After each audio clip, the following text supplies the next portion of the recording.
Bismillahirrahmanirrahim. Assalamualaikum warahmatullahi wabarakatuh.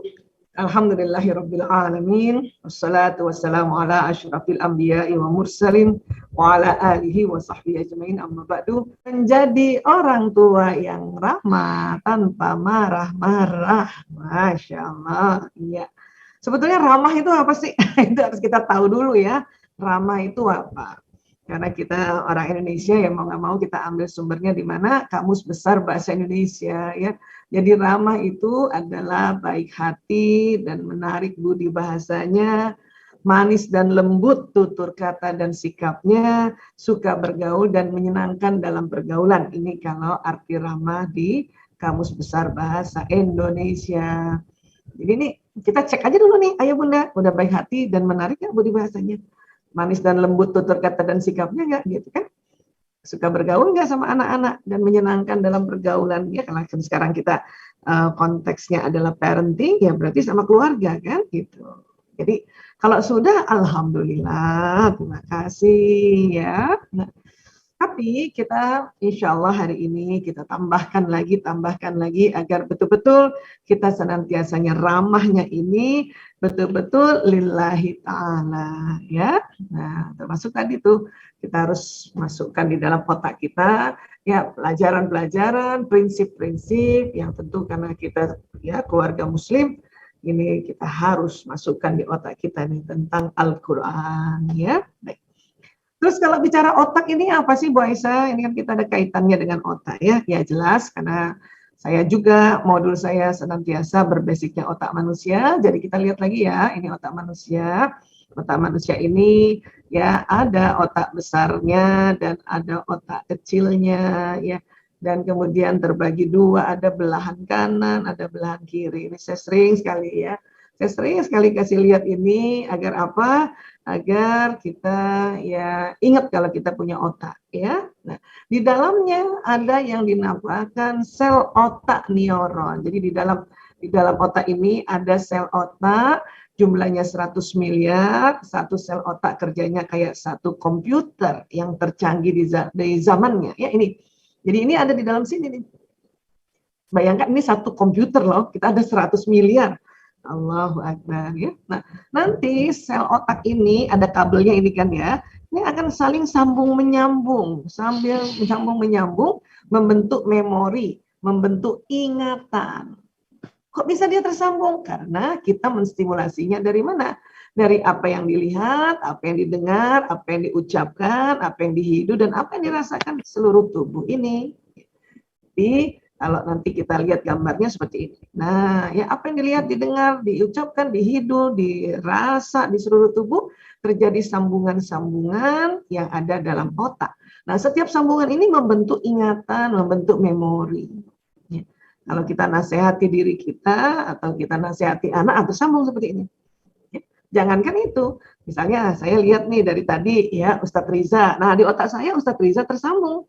Neuron ya tentang wajahnya Ustadz Riza, kemudian suaranya tadi, ya itu sambung di otak saya. Sehingga insya Allah suatu saat mungkin ke PHIS Karawang ya, Ustadz Riza di Karawang kah? Itu mungkin dari jauh jarak 5 meter saya udah tahu oh itu Ustadz Riza. Nah kayak gitu. Ya, jadi ini yang apa yang kita stimulasi di dalam indera kita terjadi sambungannya, terjadi ingatan, terjadi memorinya. Untuk itu supaya jadi orang tua yang ramah memang harus belajar. Ya. Kenapa Bu Isa kalau belajar nanti otak bagian tempat pembelajaran ini namanya prefrontal cortex tersambung-sambung neuronnya. Memang harus belajar. Supaya ramah ya, itulah kita masukkan di otak kita ya dengan ajaran-ajaran apa? Isi pikiran kita dengan mengaji dan mengkaji tentang apa yang Allah mau. Agar apa? Neuron terkoneksi di otak bagian prefrontal kita ini. Membentuk memori prinsip-prinsip. Ya. Jadi ibunda kita, Bu Tati Haryati, ya, telah membacakan Quran Surat An-Nisa ayat 9. Itu harus masuk di otak kita.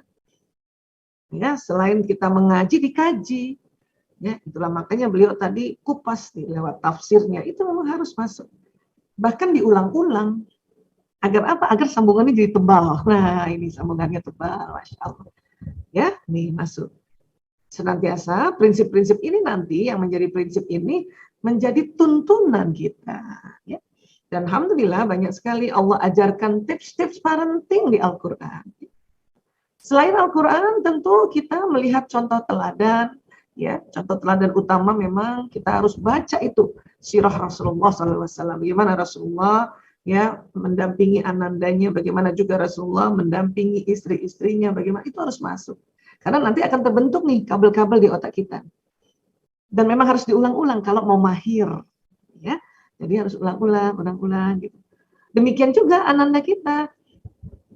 Ya, ayah bunda bersama bapak ibu guru di Buah Hati Islamic School Karawang ini, khususnya kan TK ya, karena TK yang menyelenggarakan ini, itu dalam rangka untuk mengisi otaknya anak dengan prinsip-prinsip kehidupan.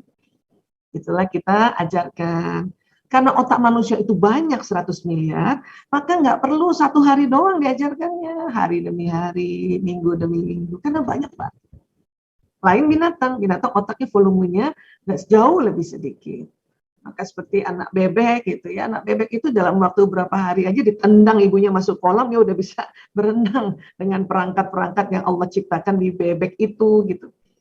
Ya, dan ya cuman berapa hari aja itu bebek ditendang berenang udah bisa cari makan sendiri. Ya, manusia nggak begitu. Manusia perlu waktu untuk kita tuntun dia di sini. Belum lagi kita mengenal isi otak ini semua ya. Waktu di BHIS yang Jakarta itu waktu yang lalu ya, itu kan kita cerita tentang watak. Nah, watak ada di sini, bakat tuh ada di sini. Bakat aja belum sempat, watak aja sangat lama itu dibahasnya ya. Nah, sekarang ini yang diisi ya. Nah, kemudian ternyata bukan hanya ada sambungan neuron ini di otak manusia, ya, ini saya juga sering ulang-ulang. Ya, ternyata di jantung juga ini, penelitian tahun 91 oleh Dr. J. Andre Armour, dikatakan ada neuron di jantung, di serambi jantung. Jumlahnya 40.000. Nah, kayak tadi kalau di otak 100 miliar, ini 40.000. Dan ini akan terjadi sambungan juga. Bila apa? Bila kita ya mempelajari sesuatu. Ya, terjadi sambungan. Ya.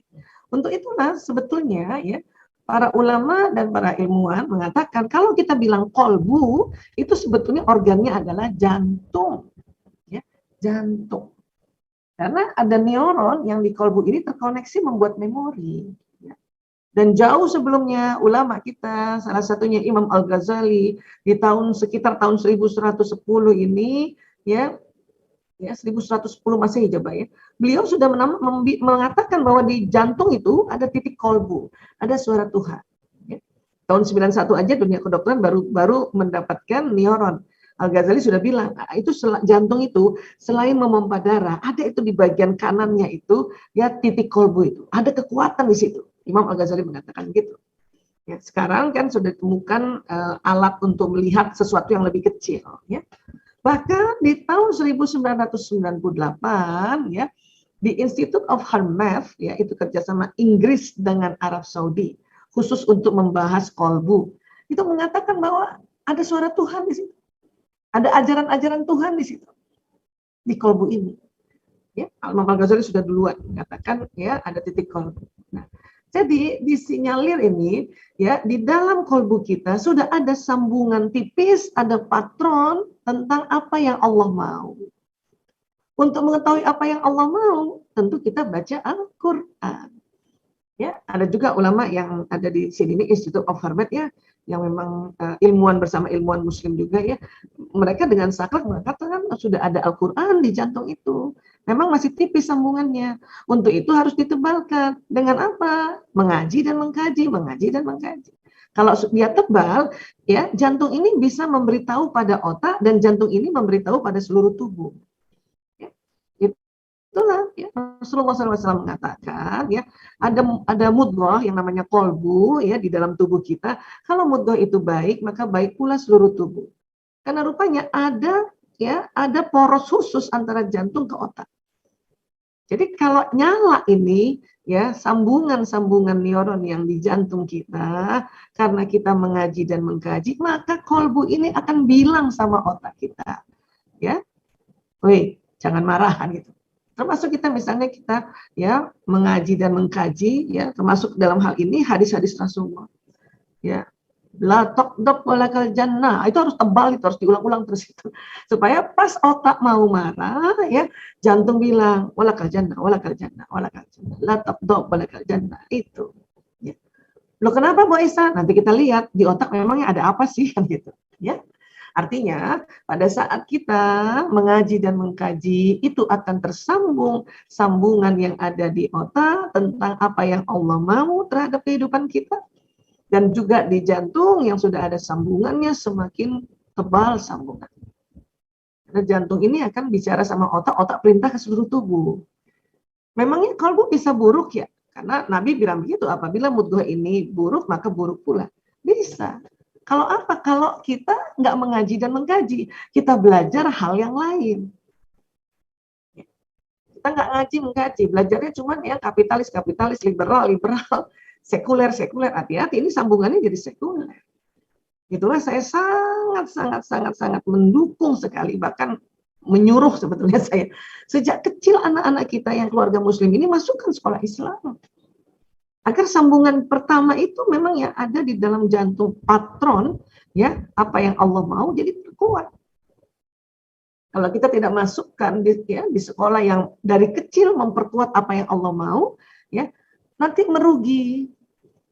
Masuk sekolah yang mempelajari hal-hal yang lain, ya bukan apa yang Allah mau, mempelajari hal-hal prinsip-prinsip yang berbeda, hati-hati sambungannya berbeda. Ini akan jadi berat ini, kolbunya berat, ya, dan dia menganalisanya juga berat. Ya, jadi alhamdulillah ayah bunda sudah memilih sekolah Islam untuk Ananda. Salah satunya adalah di BHIS Karawang ini, ya, masya Allah. Dan saya senang sekali sahabat saya Mbak Umay yang memimpin di sana ya Mbak Umay ya, masya Allah, luar biasa. Nah, selain anak-anak, otak kita juga ini harus ngaji mengkaji. Jadi sudah disampaikan, diingatkan An-Nisa ayat 9.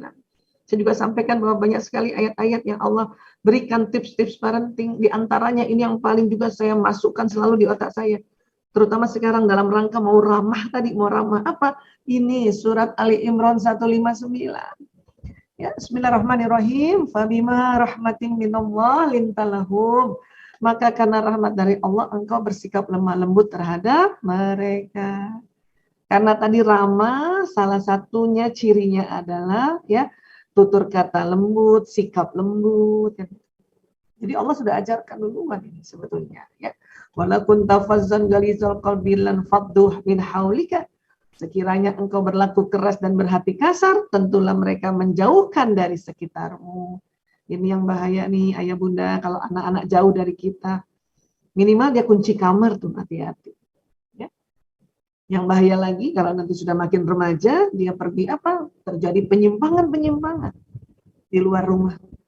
Termasuk penyalahgunaan narkoba, kenal komunitas LGBT, kenal komunitas yang mengarahkan ajaran-ajaran yang tidak benar, makanya hati-hati.